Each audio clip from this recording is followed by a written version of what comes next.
the math, it all adds up to you going down.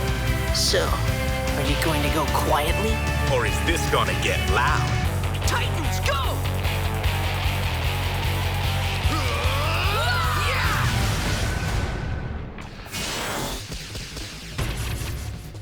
I started reading comic books in the 80s. I was an avid comic book reader. I was reading Teen Titans when I was like in junior high school and high school. Teen Titans was one of the most popular books at the time. They were like the new superheroes, and they were teenagers, and it was different than Superman and Batman. I was hooked into the Teen Titans. That was pretty much all I read throughout the Marv Wolfman, George Perez time on that book.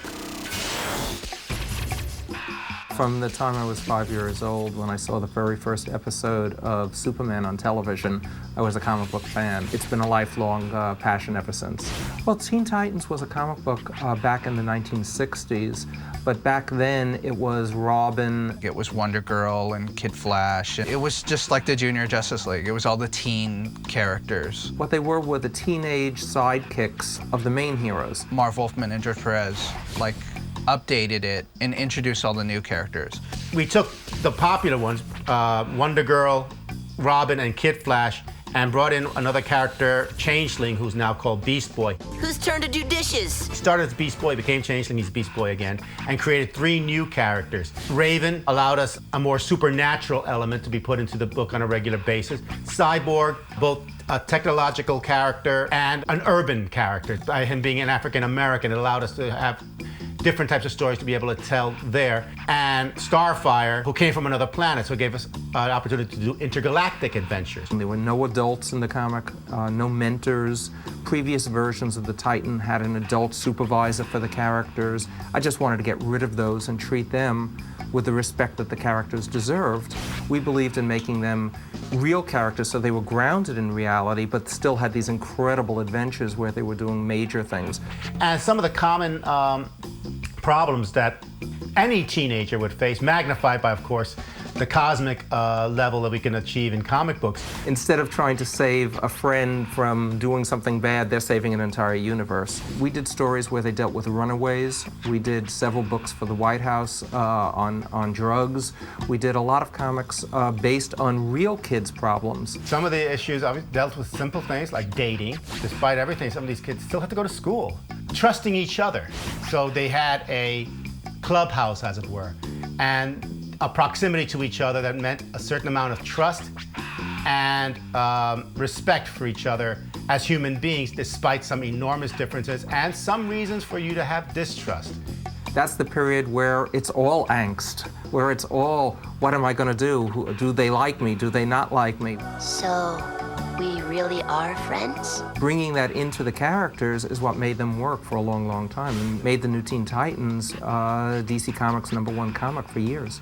Somehow we struck a nerve. The relationship between the characters was something that the fans liked. The big differences between what I was trying to do and what a lot of people were doing previously was really center on the characters, really make the villains important to the characters, as I say, not as just criminals robbing from banks or jewelry stores. So for me and for Marv, we were never drawing costumed characters. We were drawing characters in costumes. The difference, again, between the teams, between the comic book and the cartoon is, in the comic book, it was really a soap opera between everybody that was going on. And in the cartoon, they really are 5 friends who really care for each other. That really makes the action better. Didn't you hear him? Your sister needs help. Marv was very acceptable of the idea. He thought it was different from his Teen Titans, but he understood what we were doing with the new ones. We've worked with Marv on the show a couple of times, and it's always great because he writes from character more than anybody that I've worked with. So he created these characters that were each unique, each individual, and very, very relatable, yet not the sort of people that you would meet in your everyday life. We really wanted to make the characters iconic, and each one of the characters feels like someone that you know from high school, or you knew, or the kind of very iconic. There's a funny guy, there's a hero guy, there's a jock guy, there's a creepy chick, and there's a, hot chick. Azarath Metrion Zinthos! Raven's actually my favorite character. She is the exact opposite of Starfire. I was playing very much with emotional opposites so that they'd be able to work together interestingly. Might you wish to hang out with me? She's a telepath, an empath, who has an ability to manifest energy through a soul self. Raven is complicated. This was a character truly in control of his soul, because that soul self, that black shape, had to be controlled at all times. Think again. You don't want to let this Trigon demon that we saw in the cartoon show and was a regular character for several storylines in the comic book as well, you can't let that character out. A teenager, and these are all representations of different emotions of teenagers, is conflicting emotions all the time. We need to control our emotions. She is constantly having to do meditation to control herself. Need to be alone. That was just plain freaky, correct? The one time she did explode and Trigon started to come out, the others had to help her. And that's a nice way of taking what we did in the comic book and translating it into your friends being able to help you contain the problems inside you. Get out of my mind now! Leave you alone with that? Not gonna happen. Raven is the cynical one. She's the one who's got a dry sense of humor. Yo, Raven, try one. They're loaded with soybeany goodness. I respect that you don't eat meat. Please respect that I don't eat fake meat. I suggest a large pizza with pickles, bananas, and mint frosting. Starfire was the princess of another planet, and she falls to Earth in the first issue of the comic book, doesn't speak anything that we can recognize, and the Teen Titans rescue her. She is a complete innocent in many ways, but she's a great warrior. No more chasing now, please! If Raven was created to be the character who has to withhold emotion, Starfire is the character who explodes with emotion all the time.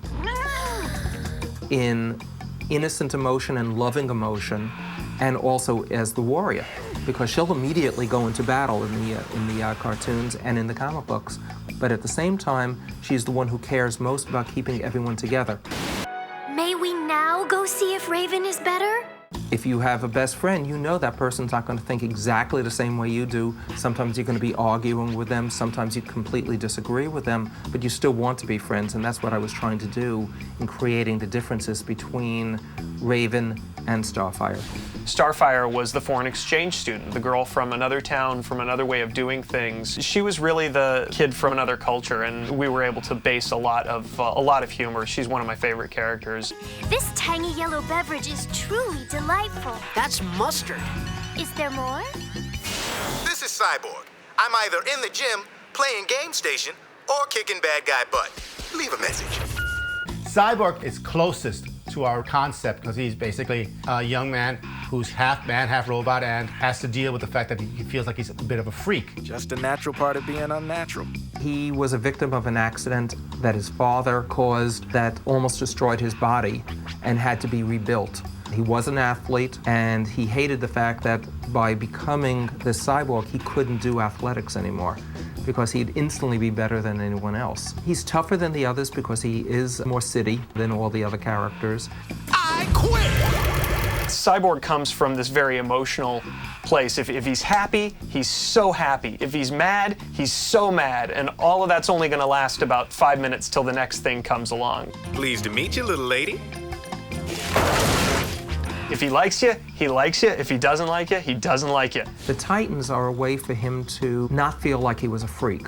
And they brought him into the family, and that's what let him realize that he was a person. I got the Sonic if you got the Boom. Sweet! Go, Beast Boy! Well, Beast Boy also, he's the other character who was in the comic book before me. And he has the ability to change into different animals. I love the idea that this character could turn into any animal he wanted. And if you just left him on that level alone, I think that was fun. All his characters that he turns into are green, so it's not like he can be a green gorilla and expect to hide among other gorillas. He'll always be identifiable. But I wanted him to be more fun. I wanted him to joke around. I wanted him to be the one character in the Titans who loved his powers. He was somebody who absolutely adored being a superhero and would have fun with it and would be the joker of the group. This is gonna be so sweet. More than anything, Beast Boy wants to know that he's cool, and he doesn't know that he is. So he's kind of all about getting that affirmation. He's always trying to make people laugh. See? She thinks I'm funny. Statistically, I suppose someone has to. When things got too terrible for them, when the villains were too strong, he could bring it down to a fun level. Who else never wants to go surfing again? And they've kept that character exactly that way in the show, which I love. Bet you Cyborg can do the robot. We've made Beast Boy a lot more interesting in some ways in the cartoon because his power in the comic book was just turning into animals. One thing I felt very strongly about was that Beast Boy, when he's in animal form, shouldn't talk, which was a departure from the comics. In the comic books, he's able to talk no matter what form he's in. If he was going to be that silly when he was in human form, when he was a rhino, I wanted him to be as tough and as scary as a rhino. In the cartoon, I think his relationship with the rest of the Teen Titans has made him a better character. Do I have to do the face? You know you can't resist the face. And you must be Robin. Robin was Batman's partner, created as the very first teenage superhero. Or teenage partner. No superhero at the time ever had a partner before. This mask makes you look very mysterious. The original version of Robin and the Robin that existed up until the Teen Titans was a very young guy, very smart, but he was more of a joker. He was always giving quips and fast puns, and he'd be jumping all over the place fighting the villains while joking with them. The current Robin is a character called Tim Drake. One of the things that I wanted to do was make him the actual leader of the Titans. Titans, go!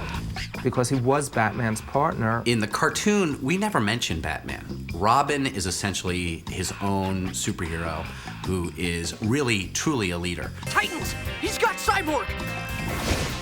He's the only member of the Teen Titans without superpowers. So his power is his mind. His power is his ability to organize the other characters. So many of the best leaders are the ones who have to think first because they don't have the extra superpowers that allow them to do the dangerous stuff haphazardly. The man who knows that there's a lot at stake is the one you trust to lead you safely. I wanted to make him more like Bruce Lee. I wanted to make Robin really, really cool and really different. For me, at least, Robin's superpower is that he's crazy. He's got guts. He'll jump off of a building to save somebody and then figure out how to not die on the way down. You'll just have to find out the hard way. And to me, that actually makes him the most interesting and the most heroic out of the group. I had to convince people that I was going to do a Robin that no one had ever seen before. Maybe he just needs to chill. Robin, we meet at last. Who are you? Who is Slade? Wouldn't you like to know, Barf Brain? Slade was an important character in the comic book who we made an even more important character in the cartoon. There's no reason to be a superhero if you're just going to sit around on a rocking chair. You need good characters to fight, good characters to stop. What we did was create a whole new type of character from Deathstroke the Terminator, who was our main character. And Slade is his first name. In his alter ego, he's Slade Wilson. Like in the comic, basically, he was hired to kill the Titans. He's the #1 bad guy. Each team needs one guy that you hate, and he'll be that guy. In a way, he sort of feels like he's Robin's father. He's the parental villain, and it makes the teenagers when you have grown-ups as bad guys. And the message has been received. When we did Batman, what I thought was good about Batman was we set it in like this alternate 40s world. And I thought for Teen Titans, what we should do is sort of set it in kind of an alternate 60s. Teen Titans is in a fictional city on the West Coast. It's sort of a combination of San Francisco, Los Angeles, and San Diego. Oh, the comic definitely took place in New York. In fact, Titan's Tower was on an island somewhere in the East River. Marv and I were both New Yorkers. DC Comics was based in New York. And we knew the city much better than we ever knew California. We wanted to be the West Coast just because we wanted to try to get out of the whole East Coast Gotham metropolis feel. We wanted stuff that looked sort of more spontaneous, and we wanted Titans to have a different feel than kind of what we did before with Batman or Superman. So we created this new thing. There's little hints of Tokyo in there also. That's because Glenn loves that. An island in the Bay Area or Los Angeles seems to make much more sense than having it in the East River when you think about it. The theme song was recorded by a girl band from Japan called Puffy Amiyumi.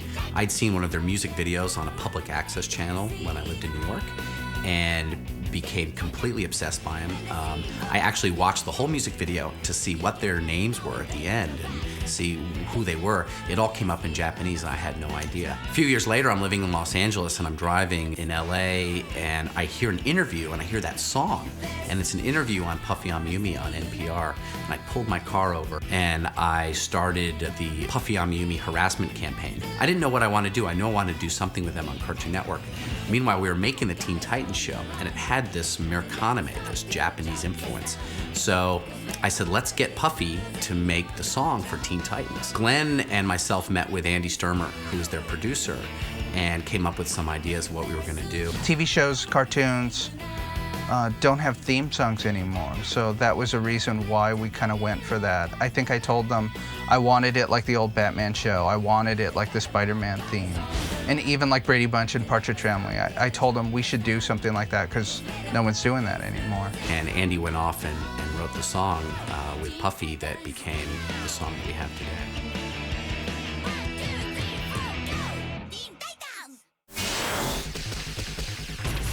Glenn, like all the guys who work for Glenn and myself, we've all grown up with anime. We've all been influenced by it all our lives. When they showed me the first script for the first of the Titans, I wasn't sure what was going on. We wanted to make a superhero show like no other. I didn't want it to just be an adaptation of an old comic. I was happy it wasn't identical to what I did, as I didn't try to follow what the people before me did with the Teen Titans. For me, the anime is an influence just from working with the overseas studios. I realized if you're gonna send the cartoons to the Orient to have them animated, you should kind of utilize the best of their abilities. And once I saw the artwork, they showed me two versions of that they were considering of the Titans. Both anime to some degree, but one a little bit wilder than the other. The Japanese have something called Super Deformed or Super D. It's the equivalent of like a Tex Avery-like take where the eyeballs come out. Animation's about big reactions. And the old type animation was always about things, you know, squash and stretch. Characters can change form, characters can change design. With this show, we wanted something like that. We wanted to see how emotional the characters got. I'm fighting inside Titan's tower, and the tower itself is dancing as if it's caught in the fight, you know, very, very Tex Avery, very, very cartoony. I pushed them. I said, make it weirder, make it different. Don't be scared of doing something nuts. And Murakami was born.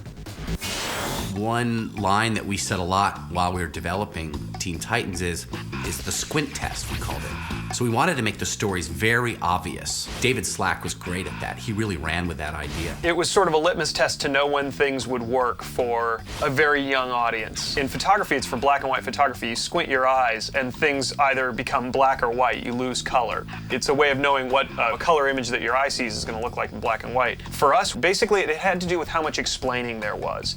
If you open an episode with a bad guy on top of a toppled armored car with money spilling out and the Titans are around him, that squints because he's doing something bad. For me as a writer, what it meant was things that kids would see and go, that's wrong, you can't do that. Things that kids get, jealousy. Fascinating.